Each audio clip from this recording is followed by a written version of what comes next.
Queridos irmãos e irmãs, acabamos de escutar o Evangelho onde Jesus leva os discípulos para um lugar muito significativo, uma cidade que tinha o mesmo nome de outra, ali da mesma região. Existia a Cesareia Marítima e a Cesareia de Filipe, ambas construídas em homenagem ao imperador romano, ao César, que naquela época era Tibério, e justamente ali onde parecia que o maior poder do mundo tinha se instalado, no próprio coração da terra de Israel.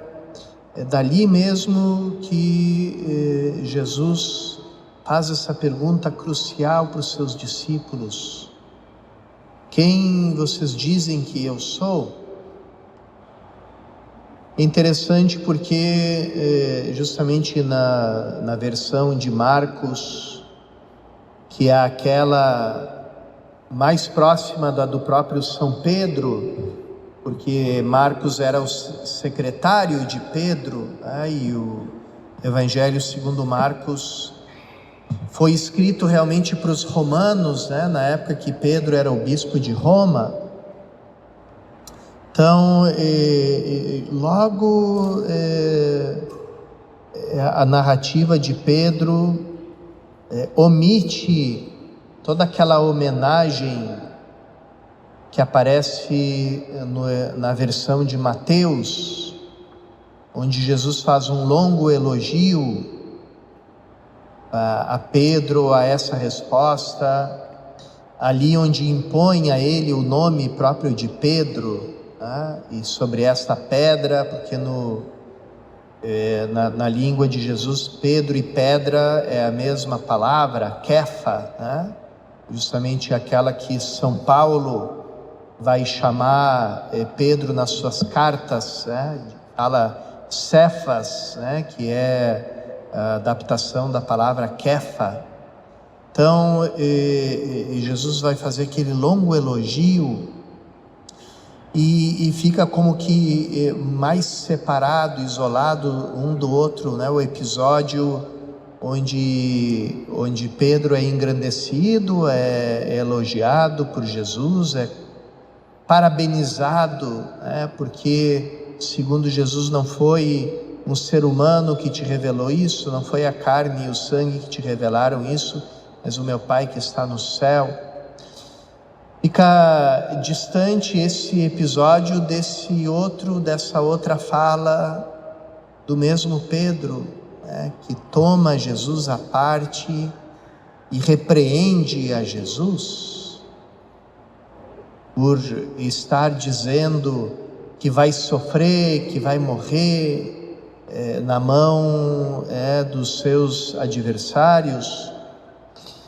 Aqui, pelo contrário, no Evangelho, na versão de Marcos, a declaração de Pedro, tu és o Messias, e depois essa repreensão dele a Jesus, que depois se transforma numa reprimenda muito forte de Jesus a ele, Esses dois episódios aparecem colados um no outro.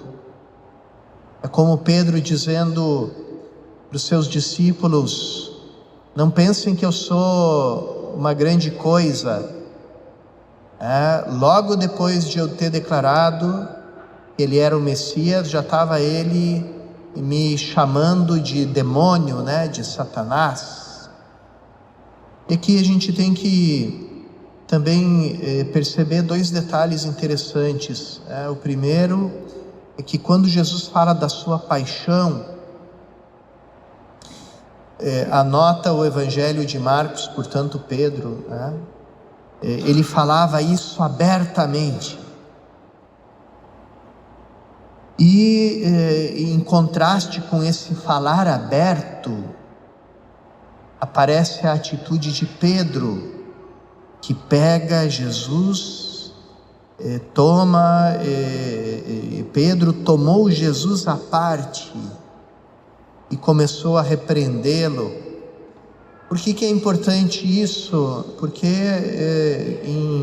um pouquinho mais tarde, junto dos 4 evangelhos, um pouquinho depois deles, vão começar a ser redigidos os chamados evangelhos gnósticos, onde a figura de Jesus que aparece nesses evangelhos prega uma doutrina para todos e depois prega uma outra doutrina completamente diferente para um dos discípulos. Ele leva um dos discípulos à parte e diz assim: olha, eu falei uma coisa para o povo, mas para ti eu vou falar outra coisa completamente diferente, porque o povo não é capaz de entender. Então só para ti eu revelo aquilo que é, né, a verdade mais profunda, o conhecimento mais profundo, como que abrindo a porta para um conhecimento esotérico e oculto, né? Então, o Cristo dos Evangelhos, ele não tem nada disso, pelo contrário, ele faz justamente o movimento contrário. O discípulo leva Jesus à parte e diz para ele: olha, está tudo errado isso que você está falando para as pessoas. E Jesus abertamente repreende também a Pedro. E é interessante porque existe esse detalhe. Marcos, no seu evangelho, a gente pode chamar ele o evangelista do olhar de Jesus, porque muitas vezes ele descreve o jeito de olhar de Jesus. Existe o olhar em torno, existe o olhar com indignação, existe o olhar para dentro, né? Quando ele chama o jovem rico, diz assim: e Jesus olhou dentro do jovem e olhou para ele com amor. E aqui também aparece um olhar de Jesus muito significativo, porque Pedro levou ele à parte para dizer: olha, está tudo errado isso que você está falando, o negócio é esse, que você vai ser condenado. E Jesus olha para todos os discípulos e repreende a Pedro olhando para todos, como dizendo: isso que ele acabou de falar não representa todos vocês, não representa a igreja. E é claro que aqui as palavras também a gente precisa entender. Quando aqui na tradução está: vai para longe de mim, Satanás, no grego de Marcos é um pouquinho mais preciso, diz assim: vai para trás de mim, vai para trás de mim. E depois ele vai dizer para todos: quem quiser ir atrás de mim, etc, etc, né? Então, esse vai para... Por que Jesus diz isso para Pedro? Vai para trás. Como dizendo: não é você que vai me ensinar alguma coisa. Você não é o meu mestre, eu sou o teu mestre. Não sou eu que tenho que te seguir, é você que tem que me seguir. Então, vai para trás de mim, não fica na minha frente, como se você fosse o mestre e eu o discípulo. Vai para trás, o discípulo é você que tem que me seguir. E justamente aqui a gente vê um pouquinho por que Pedro se preocupa tanto com essa revelação do destino de Jesus. Porque o verdadeiro discípulo, ele devia não só escutar e aprender as palavras do mestre, mas ele devia também fazer tudo o que o mestre faz, passar por tudo aquilo que o mestre passa. Isso a gente vê bem claro naquela passagem de Jesus caminhando sobre as águas, e Pedro diz para ele: Senhor, se és tu, manda que eu vá ao teu encontro caminhando sobre a água. E Jesus diz: vem, porque era assim que o discípulo devia se comportar, imitando o mestre, fazendo o que o mestre faz. Então, se o mestre começa a falar do fracasso, da morte, da cruz, do sofrimento, aí o discípulo se preocupa: opa, então isso aí vai tocar para mim também? Também vou ter que passar por isso. Então vamos lá corrigir o mestre, para ele não continuar dizendo essas coisas, senão vai acabar sobrando para mim também. Então é ali onde Cristo nos recoloca no lugar do discípulo, né? Porque Jesus não promete uma vida que vive para se autoconservar. Ele nos promete uma vida que é feita para se autodoar e entregar por amor, fazer a oferta da vida por amor. E essa é a maior explicação da Eucaristia.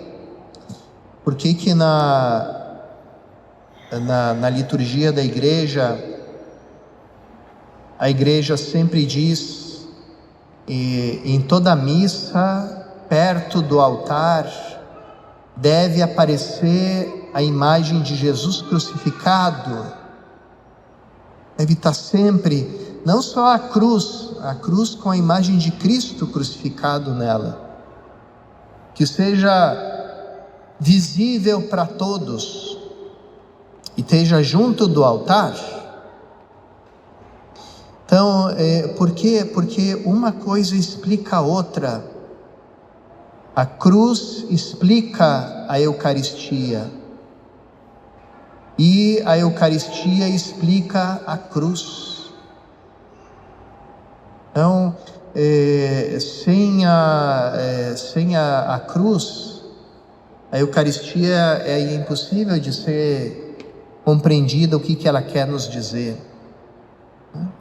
E a cruz sem a Eucaristia também fica sem significado. Pobre do homem, coitado, que judiaram dele, pregaram ele numa cruz 2000 anos atrás, coitado, como fizeram com tantos outros na mesma época. Mas a Eucaristia explica a cruz, porque a Eucaristia é esse dom, essa vida que é doada, que é entregue ao Pai e dada como alimento aos irmãos. Então, a Eucaristia explica a cruz, e a cruz explica a Eucaristia. Por que tem essa separação do pão e do vinho, o corpo e o sangue? É porque o corpo e o sangue se separaram na cruz. Então, no sinal da Eucaristia, bem separado o sinal do corpo, o sinal do sangue, a presença de Cristo completa, perfeita em ambos, mas o nível do sinal separado, para nos lembrar que é a mesma doação, não é outra, não é Jesus de novo sendo crucificado, né? É a mesma, é a única, é a oferta feita de uma vez por todas, a oferta perfeita, que se apresenta a nós na forma pura do amor, e é a Eucaristia.